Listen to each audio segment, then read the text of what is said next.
আমাদের এখানে কামারহাটি থেকে এই যে এত বড় রথ সন্ধেবেলা রথের দিন বের করা হয় আর খুব সুন্দর করে অনুষ্ঠানও হয়। কিন্তু এত বছর এখানে থাকা সত্ত্বেও একবারও সামনাসামনি দেখার সুযোগ হয়নি, হয় যাওয়া হয়ে ওঠেনি আর নহলে যখন গেছি ততক্ষণে রথ বেরিয়ে চলে গেছে, সময় ঠিক মতো জানতাম না বলে টাইমে পৌঁছাতে পারিনি। তবে এবার রথের দিন সন্ধেবেলা এমন সময় গেছিলাম যে ঠিক তখনই রথ বের করা হয়েছে আর রাস্তাতে খুব সুন্দর করে অনুষ্ঠানও হচ্ছিল। আর এইবার প্রথম রথের দড়ি ধরে টানার সুযোগ বা সৌভাগ্যও হলো।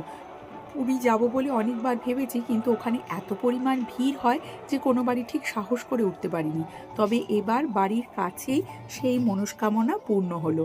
এত সুন্দর করে অনুষ্ঠান হলো আর প্রত্যেকে এত জোরে ঠাকুরের নাম ধরে ডাকছিলেন, চারিপাশে এরকম ঢাক বাজছে।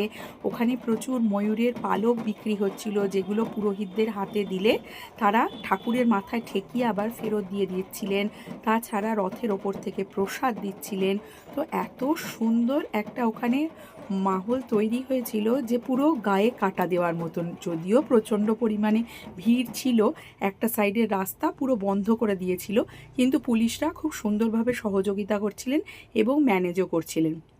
এবং আমি অনেকক্ষণ ধরে ছবি তুলব বলে চেষ্টা করছিলাম দেখে এই মাঝের রথের পুরোহিত মশাই উনি আমার হাত থেকে ফোনটা নিয়ে উনি নিজেই ভেতর থেকে ছবিগুলো তুলে দিলেন আর সামনেটা একটু ভিডিওও করে দিয়েছিলেন। তো ওনাদের ব্যবহারও ভীষণ ভালো ছিল। তো ওনারা প্রত্যেককে এক এক করে সুযোগ করে দিচ্ছিলেন যে ভেতরে ঢুকে চটি খুলে আপনারা একবার করে দড়ি ধরে কিছুটা টেনে আবার বাইরে বেরিয়ে যেতে পারেন। তো সেইভাবেই আমিও করেছিলাম। এই যে দেখুন আমি নিচে দাঁড়িয়ে আছি।